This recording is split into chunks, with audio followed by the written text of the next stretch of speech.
Hello and big welcome to the channel. I'm the Motorsport Madman and this is the pre-season predictions for the 2023 Formula 1 World Championship.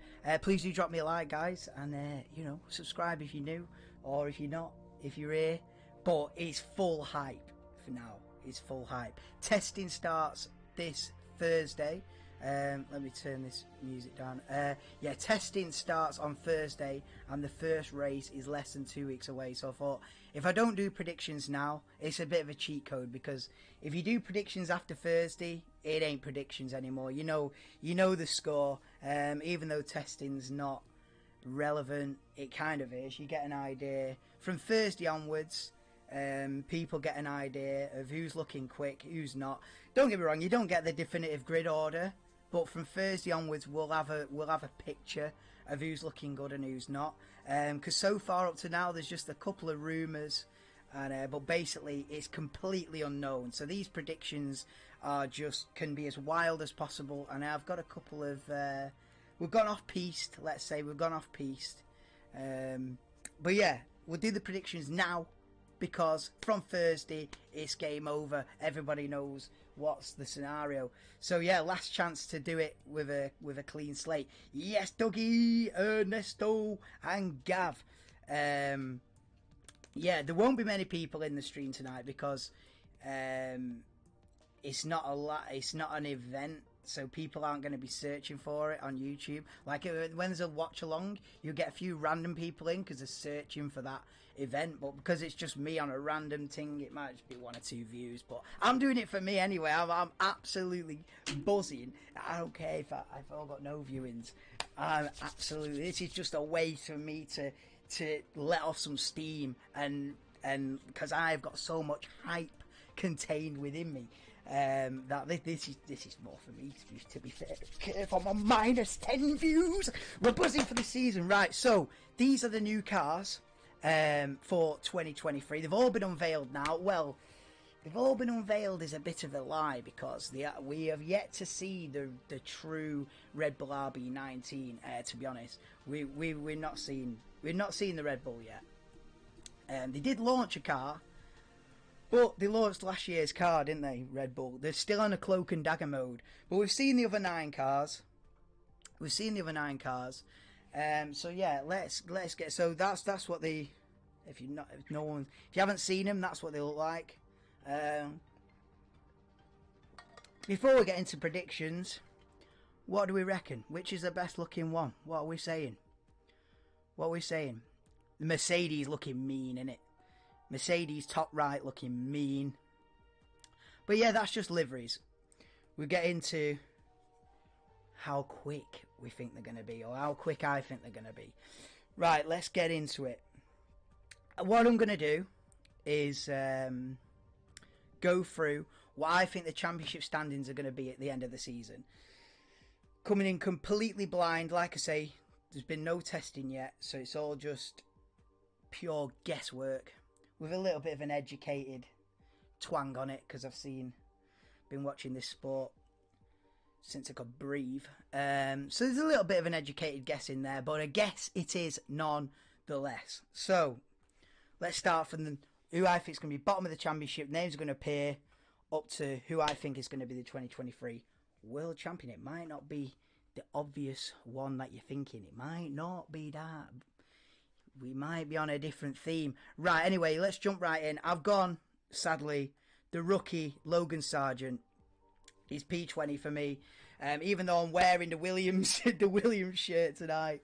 Yeah, he is my last prediction, Williams. Yeah, man. Unfortunately, Logan Sargent, because he's his rookie year, Williams, are they going to make leaps and bounds? We've seen the new car. It doesn't look that. Cheers, Ernesto. Thanks. Yeah, I think Logan Sargent, unfortunately, I've put in P20. Like I say, driving for Williams. It's his rookie season. I've not seen much of him in Formula 2. I don't know how many races he's won in Formula 2, but it's not a lot. I think he was 6th in the Formula 2 Championship, 5th or 6th in the Formula 2 Championship. So he's not absolutely come flying through the rookie through Formula 3, Formula 2. Usually, like the star drivers, they'll win Formula 3 in the debut season, win Formula 2 in the debut season, and it's like a no-brainer. Bang, they're in. Logan Sargent's had a bit of a quiet one. I think, yeah, 5th or 6th. I think he only just about had enough super license points to even get a super license to race in Formula 1. But yeah, unfortunately, Logan Sargent P20. Now, a disappointing season for Yuki Tsunoda last season. And I'm going for that same vibe again. I'm putting Yuki Tsunoda in the AlphaTauri, P19 in the championship. I'm not guessing how many points they're going to get. That would be on a different level of what the hell are you thinking. But yeah, I've gone Tsunoda. Will he make it to 2024, Yuki Tsunoda? We'll get to that a little bit later on. But yeah, I'm going Alex P18, so both Williams in the bottom 3. Even though I do rate Alex as a driver, yeah, he going Sainz. Yeah, well, we'll see where he got Sainz. So if the music's on, it should be quiet anyway. The music, even if it is on. But yeah, I've gone Albon. Unfortunately, yeah, both Williams in the bottom 3. But I don't know. I feel like I've seen the Haas, and the Haas looks a little bit more ambitious than the Williams. But like I say, it's early days. We're going into it completely blind. I might be doing Alex a massive disservice. He might finish 14th, 15th in the championship. Any higher than that, you're sort of dreaming. But yeah, I've gone P17 Zhou Guanyu in the Alfa Romeo. Another driver that it's a make or break year. I think it's a make or break year for Yuki Tsunoda. I think it's a make or break year for Zhou Guanyu. I think if they don't perform this season, they might be showing the back door. Yeah, we get to that a little bit later on in the predictions of, because what I'll do at the end of this driver lineup, we'll have Constructors Championship lineup. And then we'll get into driver moves, who I think is going to move teams at the end of the season. So we're going way into the future. I'm going driver moves for 2024 at the end of this video. So, you know what I mean? We're way in advance. We're full TARDIS mode. We've gone a full year in the future for some of these predictions, because we can look back on it. This is the idea. I want to look back on this at the end of the season and see how deluded I really am, because these predictions, some of these are fully deluded, but that's part of the fun, innit? There's no point in predicting it easy. But yeah, then I've gone the 2 Haas guys. I've gone Hulkenberg Magnussen, 16th and 15th in the championship. I think that's pretty standard. I mean, we'll see what they can do. Obviously, Magnussen with that unbelievable pole position in Brazil, but could just be a flash of the pan. He put Tsunoda down in 19th. It could be his time now. This could be his time now. He's the number 1 driver. To be honest, I think De Vries is going to come in and be the number 1 driver from day one. That's just how I think it's going to go. He's the driver with more experience in Formula 1, but I think De Vries is just going to come in and it's going to be his team, to be honest. I'll be surprised if it's not, because De Vries, or De Vries, I don't know how you say it. If you're Dutch, I think it's De Vries. But yeah, I think he's going to come in and basically be the team boss. I think he's a good 5-6 years older than Yuki. Debris, yeah, Debris, yeah, Yuki Debris. But yeah, I have actually got him next. Nick De Vries. I've got P14 in the championship, but scoring a lot more points than Yuki, I think. I don't know. There was a lot of hype about Yuki when he first come on the scene a couple of years ago. I think, was it 19 or no, it'd be 20, wouldn't it? It would have been 2020. There was a lot of hype, but it didn't really play out, did it? Yuki makes a lot of mistakes, and so it could be make or break for Yuki. So I've got De Vries coming in and being solid straight away, getting a handful of points, or more than a handful of points, beating both Haas. We'll see what happens with that one. Then we start getting into my sort of, what are you thinking? I've gone the McLaren of Oscar Piastri, P13 in the championship, is what I'm saying. I think that despite how good Oscar Piastri is, and he's going to be, and he's going to have a 15-year career in Formula 1, whatever, the rumour on the grapevine is, from what I'm hearing, from what I'm seeing on Twitter, and from what I'm reading, I don't think that McLaren's going to be good, man. I think McLaren are on a blip. Now I'm getting off the fence, and I'm saying the McLaren's going to be awful. I'm going full in. The McLaren's going to be awful. It's going to be 6th, 7th fastest car. Why not? Why not go all in? I could sit here and go, well, they'll still finish 4th. Nah. McLaren, a dog. We'll watch. If it's not, it's not. That's what I'm saying. McLaren, a dog. Piastri, P13. Valtteri Bottas scoring more points than Piastri. I got Bottas P12. Yeah, decent. Absolutely thrashing Zhou Guanyu again. I got Bottas, maybe you get 40, 50 points. Zhou with a couple of points. Something like that, I reckon. He'll smash Zhou Guanyu and Zhou Guanyu will be gone, to be honest. Then, I got Lando Norris, P11 in the standard. Oh, I feel like we've got a bit of lag. Apologies if we have got a bit of lag. I got him to really challenge Norris this season. Piastri's really good. He's really good. But if the car ain't good, you're done for. You could put Max Verstappen in a Williams. He ain't winning no races. He's finishing P17. Doesn't matter. So you can have all the talent you want, but the team's got to build you a good car as well. And I just the vibe I'm getting is that McLaren are not happy. I think they've launched the car and they're already talking about a big upgrade package coming in the Azerbaijan Grand Prix, which is like round 4, round 5 maybe. So they're already... So if you launch a car and you're already talking about an upgrade package that's going to come on round 4, it's not gone well. It's not looking good, Bev.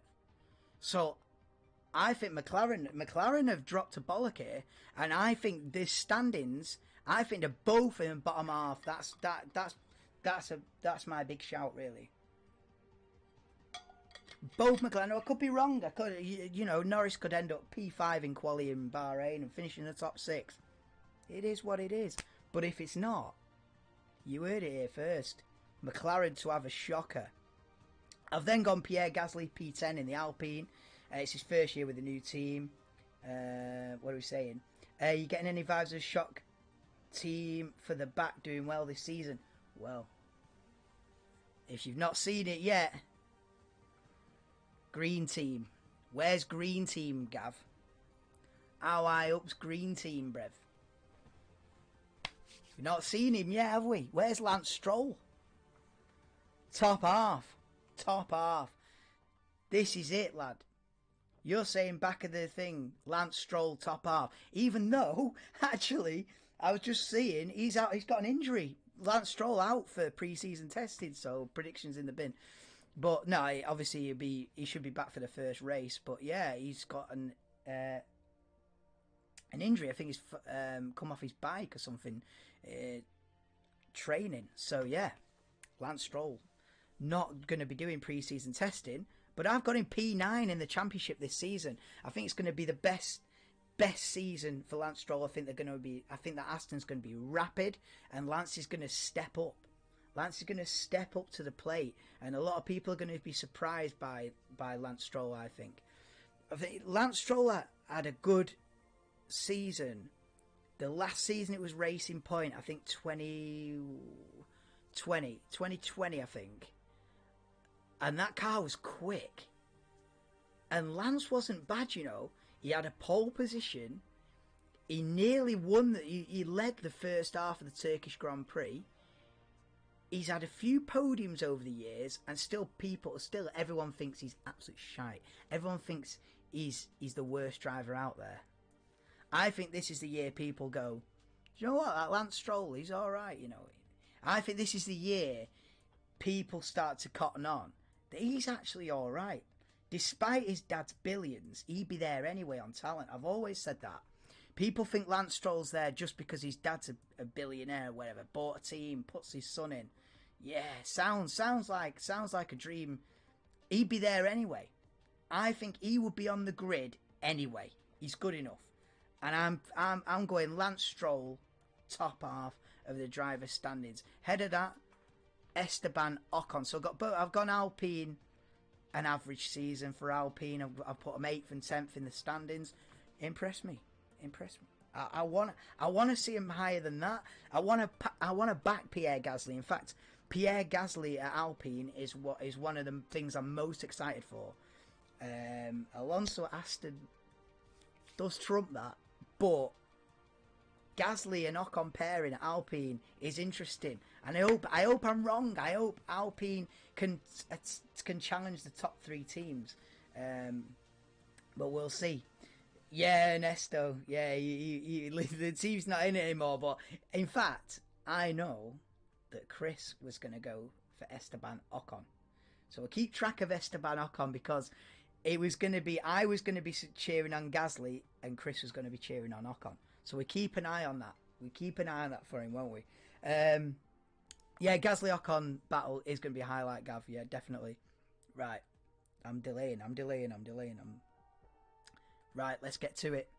Now, I've got Alonso P7 in the Aston in the standings. This is what I'm going for now.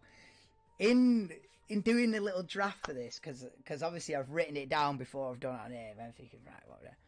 I had Alonso, I'll be honest with you, I had Alonso ahead of a Ferrari, right? I had Alonso like in the top 5 in my initial draft of this. I had Alonso like top 5 in the championship. And I looked at it again, I think later in the day, I looked at it again and thought, he ain't beating a Red Bull over 23 races, is he? He ain't beating a Ferrari over 23 races. I'm so deluded. So I've had to put him back to 7th. But I had Alonso as high as 5th the other day. Let's go. Mate, I'm absolutely back the Alonso Aston Martin project. I back it so hard. I want it. I want the podiums. This is the thing. I want the midfield team.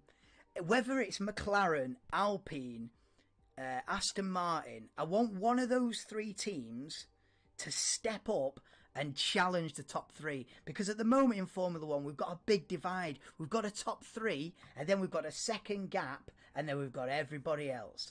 Nah, someone needs to bridge that gap. Aston Martin 2023, with Fernando Alonso, 41 years of age, still got it, never lose it. Bang, podiums. But yeah, I had to be a little bit realistic. P7 for Alonso. Can't have him beating a Ferrari over 23 races in an Aston. If he does, mate, I'll be bugging. Let's have it. If he does. Listen, if on Thursday they send those cars out on track, morning 1, day 1, winter testing, and Alonso's quickest on day 1, I will do a live stream. And I will bow down to the Alonso gods and say, I am in this club. Because I swear the hype will be unreal. Because the Aston's going to be quick. But how quick? The Aston's going to be quick. But how quick? Find out in 2 weeks' time, lads. Right. I've got Alonso 7th. I've gone Perez P6. Yeah. I'm gonna say this. I'm gonna say disappointing season for Sergio Perez. And we'll get to the driver transfers. My predicted driver transfers for 2024. We'll get there. I've gone Carlos Sainz P5. What are we saying in the chat? What's Gav saying? Think it could be Sainz. His season of the Ferrari is good. Yeah. It'd be quite funny if the battle was between Aston and Alpine for 4th in the championship. I think that's realistically what it's going to be, Gav. The rumour is that the McLaren is a bit. So I reckon it is going to be Aston versus Alpine for P4. Yeah. But we'll see. It's a long season, isn't it? McLaren might start off on a bad foot, but it's 23 races. This goes on till the end of November. So McLaren could start off shocking, and by round 8 they get a big upgrade, and then they caught up and whatever. By round 19 they're in P4 again. Probably what's going to happen. But listen, it's Madman predictions. If you've ever seen my predictions before a race, you know I'll go kooky. I had Bottas on the podium on more than once in my predictions. Nearly happened in Spain as well. I'm a nutcase, but I love it. Right, what are we saying now? Oh, we're in top 4 now. We've got to top 4, aren't we? I'm delaying this. I'm an idiot. Right, I've gone George Russell P4 in the championship. You got to work out who's left now. Who's left? Only 3 drivers left. But the order I've got them, the way I've got them round, ain't the way you've got them round. Trust me. Right, George Russell P4. Now, I'm predicting... I mean, is this a hope or a prediction? It's both. George Russell's in the championship fight. First half of the season. First half of the season, George is in the championship fight, is what I'm saying. Yes, Kim! Go Latifi in. Yeah, go Latifi back for 2024, baby. Nah, Latifi's done out. I don't know where he's gone. What he's going to do. He'd probably go to IndyCar or something like that. America. Chilling. Big chilling. Yeah, I'm good, Kim. How are you? Gav's in. Ernesto's in. We got a couple of people in. We're loving it. Right, yeah, so I've gone George P4. And I must say, George is right up at the top of that championship. Fighting for it. Until summer break. Yeah. Here's the big one. P3 in the championship. Maximilian Verstappen. Why? He won, Rob, he won 16 out of 22 races last season. Not this year. I am predicting a Red Bull blip. Right. Why? I can hear millions of people. Why? No one's asking why. I'll ask myself why. Because Red Bull, if you are the championship winning team, you get less wind tunnel time. That's how they do it. That's the regulation. So if you're the worst team, you get most time in the air tunnel, in the wind tunnel. Wind tunnel time is absolutely crucial in Formula 1 for aerodynamics. So the more time you can have your car in that wind tunnel and you can get the data and you can tweak the aero, every minute is more valuable than gold bars to Formula 1. Every minute in that aero tunnel is more valuable than anything. So it works in reverse championship order. The team that finished last in the championship gets the most time in the wind tunnel. The team that wins the championship in the previous season gets the least amount. To try and balance it out a little bit, give the small guys a bit of a helping hand, give the guys that are dominating a bit of a handicap. That's how they do it. So Red Bull won the championship. Less wind tunnel time. I keep saying air tunnel. What am I on about? Right? Wind tunnel time. On top of that, they've received a punishment for breaching financial... I was going to say, this bloody Man City stuff and financial fair play. Right. There's a budget in Formula 1. They breached the spending budget. Right? What's the punishment? What's Red Bull's punishment? Less wind tunnel time. So now they've been double hit. They've been tag teamed. Not only have they won they've got the championship winning slice less, but also the punishment is less wind tunnel time. I'm saying this is a very long-winded way, wind tunnel way of saying I think that's going to take an effect. I don't think that people realise how big of a disadvantage this is going to be, and I think that Red Bull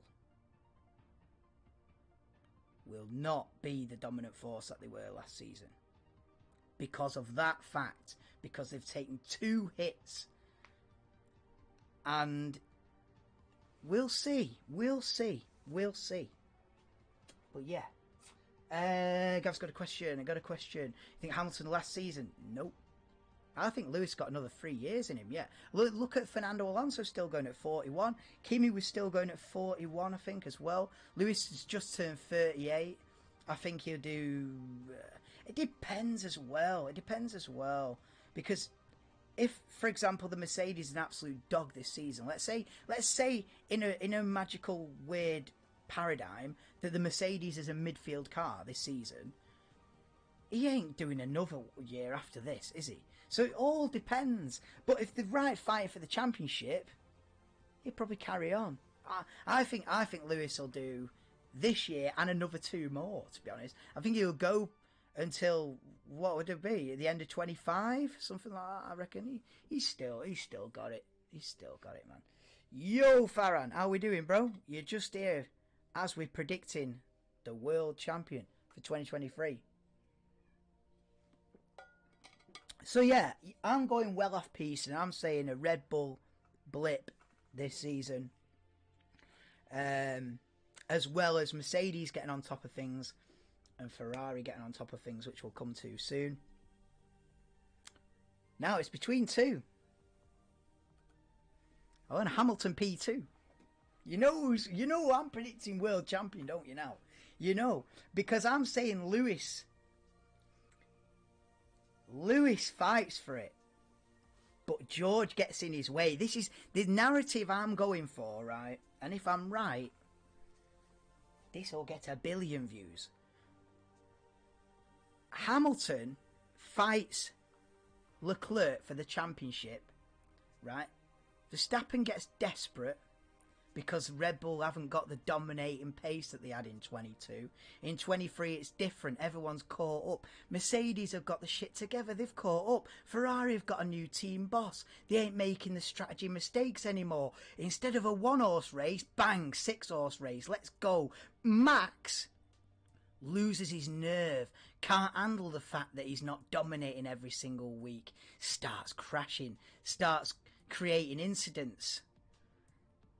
Leclerc goes out in the lead in the championship. By mid-season, it's Leclerc versus the 2 Mercedes for the championship. But Russell and Hamilton get in each other's way. Carlos Sainz plays amazing rear gunner. Carlos Sainz will play the second fiddle. He will play the full team role, and he will win Charles Leclerc, Ferrari's first world title for 17 years. You heard it here first. It is going to be Charles Percival Leclerc, 2023 world champion, because Red Bull take the wind tunnel hit. They cannot develop aerodynamics as well as Ferrari and Mercedes can.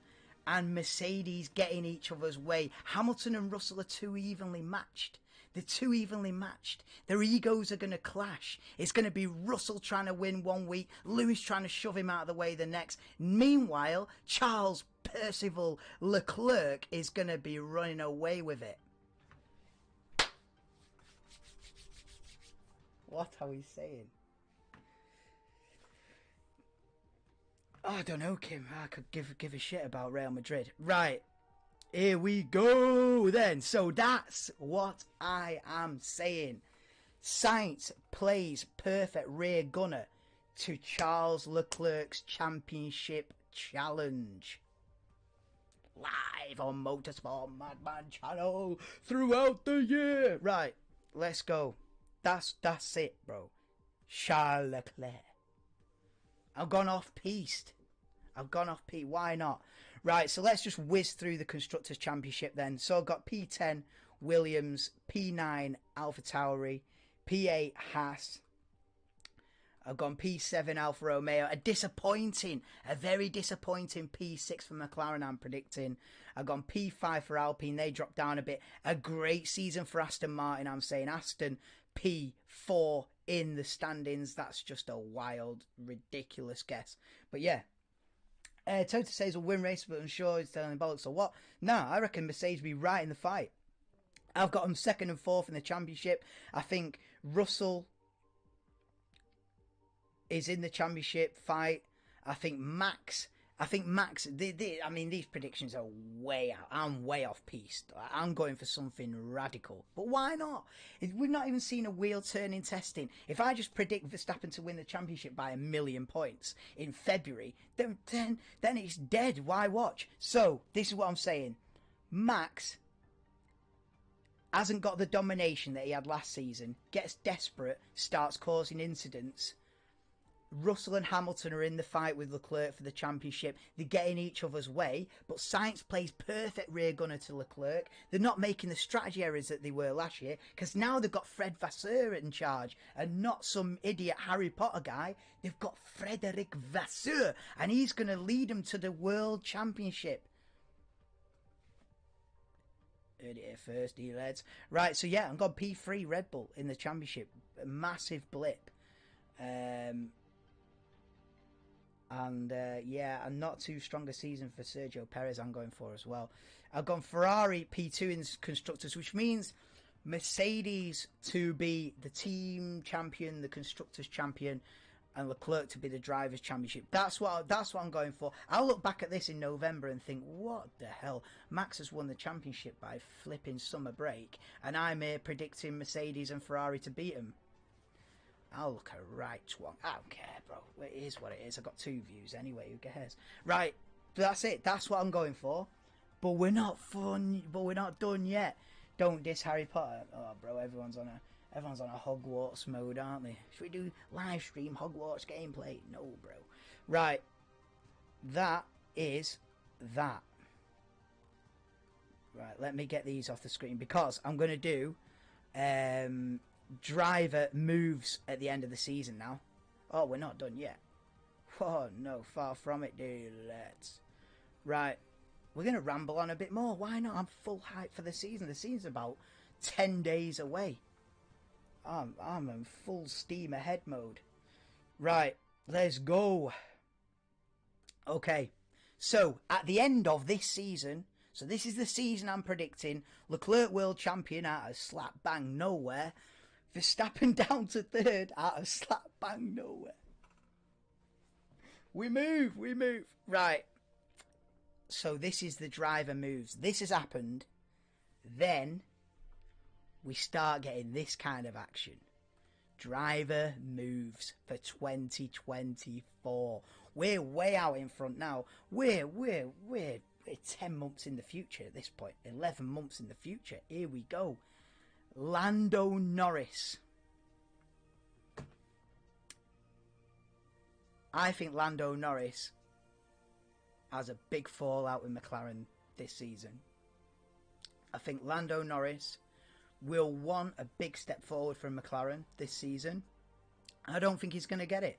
I mean, he might, you know what I mean? I'm talking BS. Take it with a pinch of salt. Take all this video with a pinch of salt. But listen up. Lando Norris is going to want McLaren to be fighting for podiums. They ain't going to be doing that. He signed a deal until 2026, 28, 2100. No, he's not. He's moving. At the end of 2023, Lando Norris to Red Bull is my prediction. Lando Norris to Red Bull Racing for 2024. You heard that here first as well. And that will be an incredible lineup for Red Bull. And what they're going to be pissed off. Why? Because they didn't win the championship. Right? Perez let them down. Perez scores half the points Verstappen does. I'm going off on a right tangent. Let's say that happens. They palm off Perez. Where's Perez going? Perez is doing a straight swap. Perez to McLaren. A decade after he was there last time. But now he's got all the experience. And McLaren will need someone with experience alongside young Oscar Piastri. I'm predicting the Norris Perez switch at the end of the season after Norris's dramatic fallout with McLaren because the car is midfield and not at the front. Yeah, we've gone full storybook mode today. We have gone full storybook. But I don't care. It's what I love it.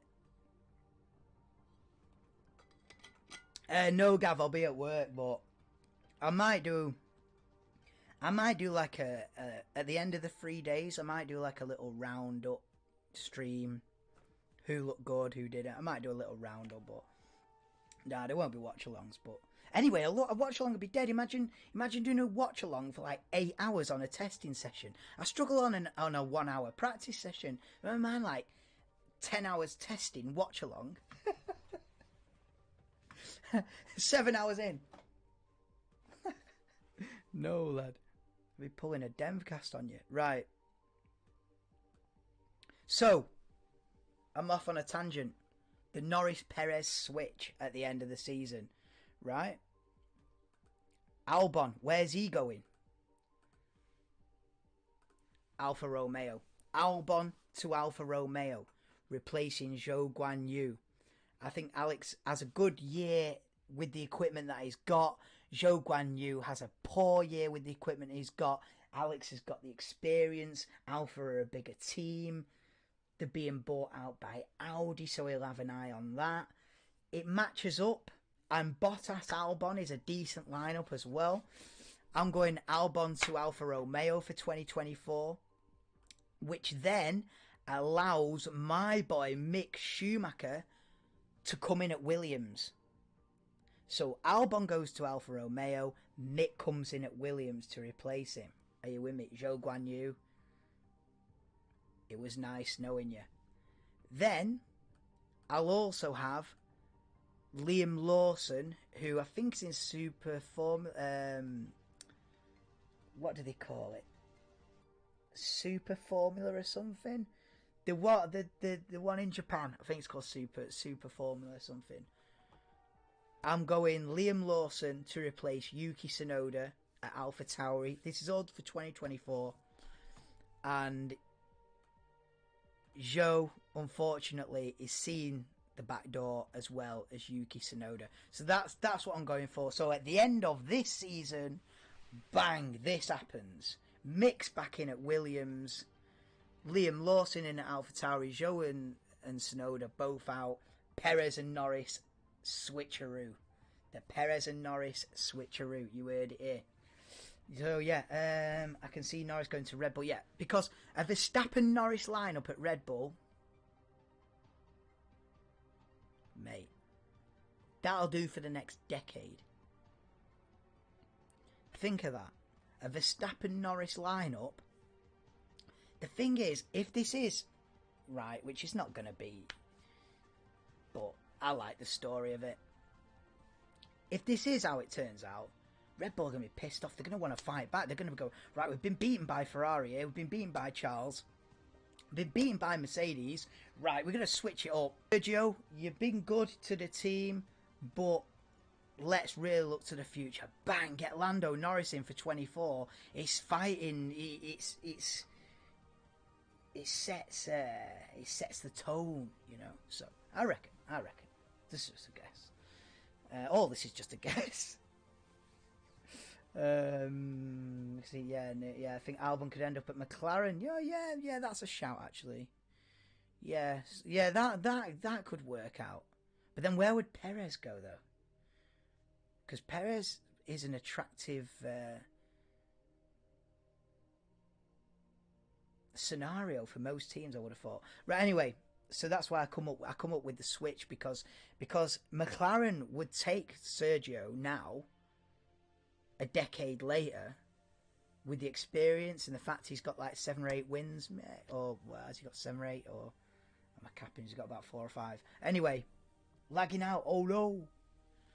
At least I was just rambling on, so you haven't missed anything if I was lagging out. But yeah, apologies. Right, now we move on to the final bit. So we've done the championship standings, driver moves. Now we're into the final bit, which is the main talking points of the season, which is basically what I've been doing anyway. Can you still hear me, actually, by the way? Yeah. You can still hear me, can't you? Right. Let's go. So, yeah, these are just like little things that I've seen in the past. I'll go best race, Belgian Grand Prix. These are just more just random predictions. I'll go the best race, Belgian Grand Prix, because we've not had a great Belgian Grand Prix for a few years. Last season, I don't even remember anything from it. I think in the season review, I gave it like a 5 out of 10. I don't really remember a lot. If someone says to me, 2022 Belgian Grand Prix, yeah, like, I don't even know. Which is not good, considering it's the best track in the world. Well, Nordschleife is the best track in the world, but the best track in Formula 1. Then the year before that, it was cancelled because of rain, so they didn't even do a Belgian Grand Prix in 21. Last year it was no good. We're due a banger of a Belgian Grand Prix. 23 is your year. Now, worst race, I'm going to say the Dutch Grand Prix at Zandvoort. It's just too narrow. It's just too narrow. The atmosphere is incredible. It's Max Verstappen's city. He brings 1 million fans and the orange smoke and all the rest of it. Atmosphere, 10 out of 10. Circuit, 2 out of 10. For Formula 1, terrible. For GT racing and all the rest of it, that's fine. But it's just too narrow. It's just going to be single file again. I don't remember anything from last year's Dutch Grand Prix. And to be quite honest with you, it's only on the calendar because of Max Verstappen. It's just not really grade A circuit, is it? So yeah, I'll go, and they're sort of next to each other. So I'm predicting the best race followed by the worst race in the in the season. I'm predicting back to back best and worst, but we'll see. All right, no worries, Ernesto. See you later, bro. Hope you're all good. Most boring race, Monaco. Yeah, I mean, Monaco's right up there with... Monaco's not good, is it? You know, yeah, I'm not a fan of the Monaco Grand Prix, to be honest with you. It's... But they can't get rid of it. In the same way, if they got rid of it, you lose something about the sport. You lose something. I don't know what that is. I don't know if it's a tangible thing. But there is something you would lose if you didn't have a Monaco Grand Prix.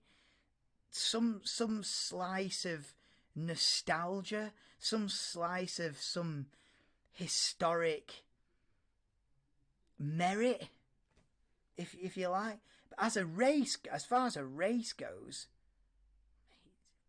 pathetic, absolutely horrendous.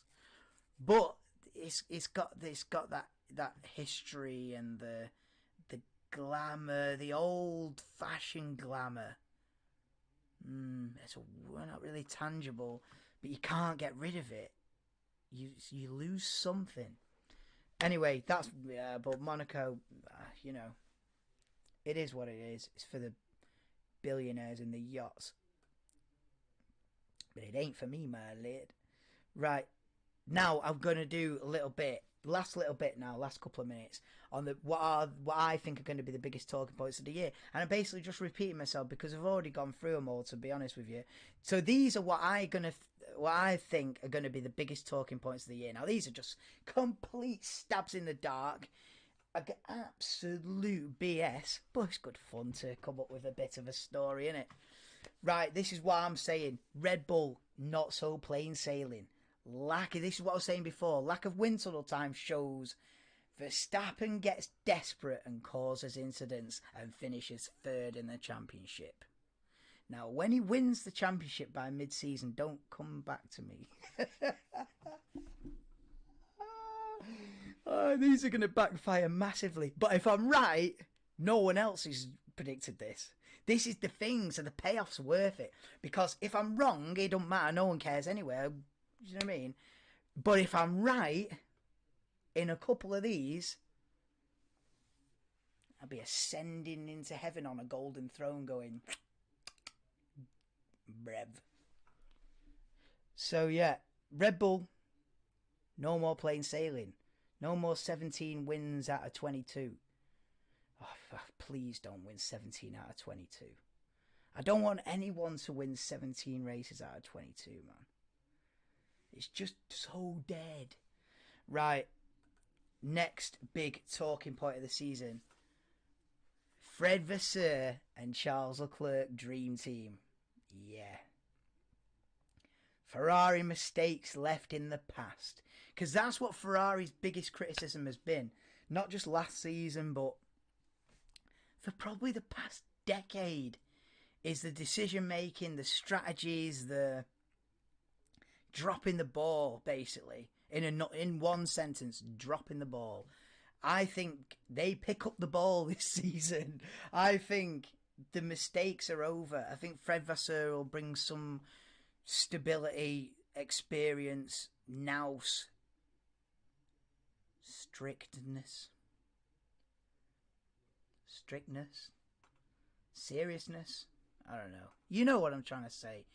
You will bring them back down to earth, and I reckon they'll pick the game up massively. Vasseur and Leclerc, dream team. Ferrari mistakes left in the past. Sainz plays rear gunner for Leclerc championship run. If I'm right, there's no one else saying it. Also leaves Aston Martin halfway through because the car is shit and goes to IndyCar. Yeah. Yeah, I tell you what, if the Aston is rubbish, you're probably right.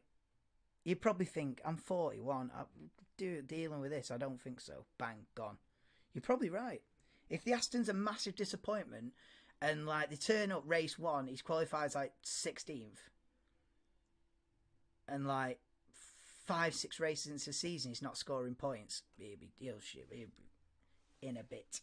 But I reckon it's going to be the opposite of that. I think the Aston will be the biggest surprise of the season. It'll be rapid, which is exactly what this next bullet point is. This is what I'm saying. Aston Martin shake up the midfield challenge the top 3, and Alonso regular podiums, Lance Stroll regular top 8. That might be the most outlandish one. But that might be it, actually. Verstappen P3 in the championship, crashing into people, and yeah, it's probably a bit of a mad one. But I reckon he loses his cool. I reckon Ferrari and Mercedes catch up and Max loses his cool. Because he's had a year of riding smooth, baby. He's had a year of plain sailing. So he's going to turn up in Bahrain and think he's on for another year of plain sailing. And if that doesn't happen, and Ferrari are right on him, and Mercedes have joined the party, and they're right on him, how's Max going to take that? My prediction, not so great, sirree. So yeah, I keep going off on random tangents, but I love it. If you can't tell, I love this sport. Vettel comes back now. Vettel ain't never coming back. You could give Vettel £1 million right now, and he won't do another race for you. He's done, bro. He's done. I'd be very surprised to see Sebastian Vettel in a Formula One car ever again, even in a demo run. I just think it doesn't really match his values anymore. I don't think he really... I think in the end, he was there for the people and the friends that he'd made and the colleagues. Was he there to race? I don't think so. I don't think he's interested. Right, anyway, then another talking point I've got is what I said before. The McLaren-Norris fallout. Poor car, teammate clashes, and Norris to Red Bull for 2024. These are all, I might just add now, these are all ridiculous. And none of them are going to happen. But even if one of them does, get in there, dealer. And the last one is Mercedes back to winning races, But Hamilton and Russell getting each other's way, allowing Leclerc to take advantage. And if all 5 of those play out, ask me for the lottery numbers. Now, even if one of these things happens, I'll be calling myself a prophet. Right, that is about it. That's about it, guys. We've 50 minutes. 50 minutes. I've dragged this out over 50 minutes. I'll never know. Do you think Vettel leaving Red Bull was the biggest mistake of his career? No. No. He had to do the Ferrari thing. I think even if he could live it all again, he'd still move to Ferrari in 15. I remember that being announced before practice 3 of the Japanese Grand Prix in 2014. A very sad weekend. That was the weekend that Jules Bianchi crashed. But I remember the announcement of Vettel to Ferrari. And I remember how massive that was. He wouldn't change that. He wouldn't change the Ferrari years, man. Nah. He had to try it. Because you win a championship with Ferrari, you're a hero in a different way. Like if Leclerc does win the championship, just going back to this screen. I don't know if the mic's still wears colourful, isn't it? Hey, we're not lacking colours round here. But this is the thing. If Leclerc does win the championship, or if anyone wins the championship for Ferrari, it's different gravy. It's different gravy. You know, I don't know how to put it in like football terms, but winning with a certain team, it just has more weight about it. You win the Italian Grand Prix in a Ferrari, it's worth 5 wins. You know, you win a world championship in a Ferrari, and it's hero level. Alonso comes so close. Alonso came so close twice to winning the championship for Ferrari. I read a stat.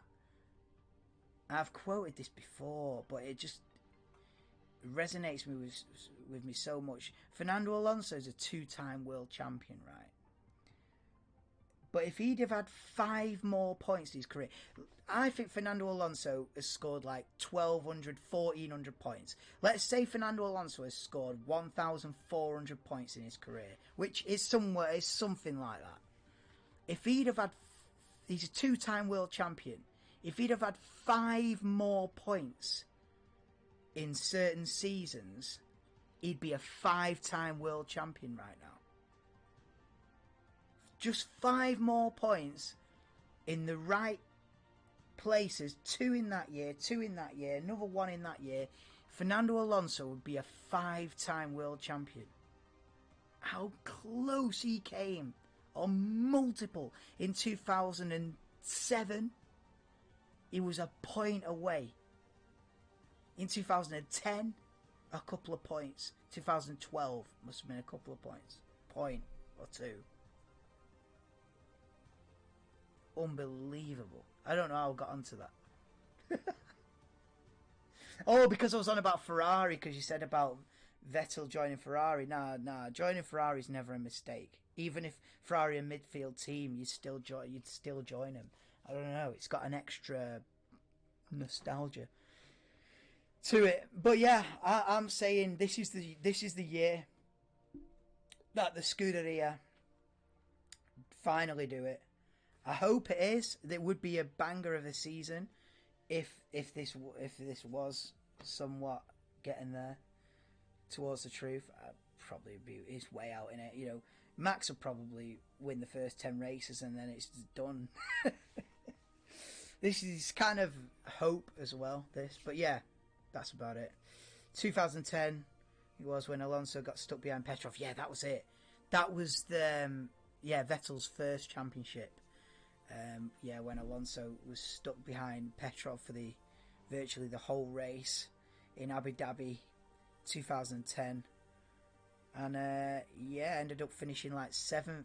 And I think if he'd have been in the top 5, he'd have won the championship. Finished 7th. He was probably top 5 all season, you know what I mean? But yeah, that's how the cookie crumbles. Right, anyway, that's it. We've done it. We've done near enough an hour.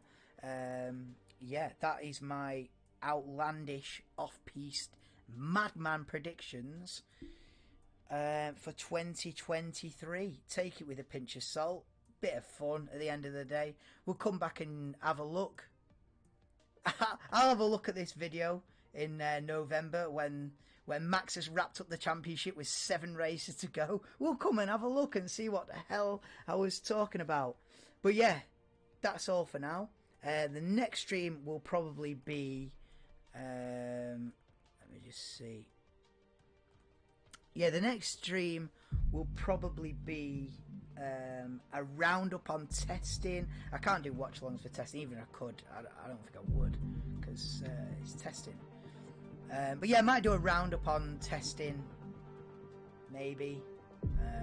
If not, it's only 11 days until Bahrain Grand Prix weekend. I should be able to do the practice sessions. I won't be doing practice sessions throughout the year. One, because it's practice.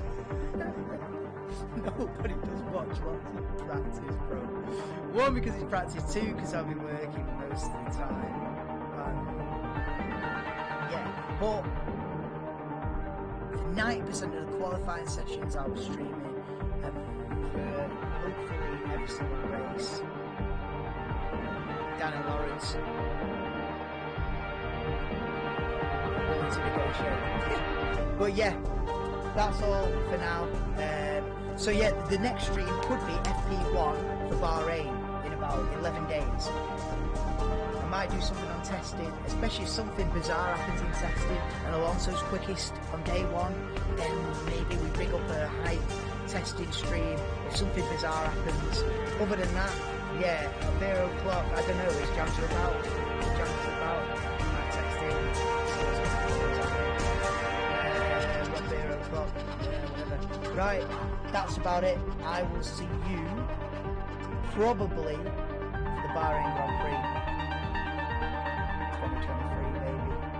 Ciao, Percival.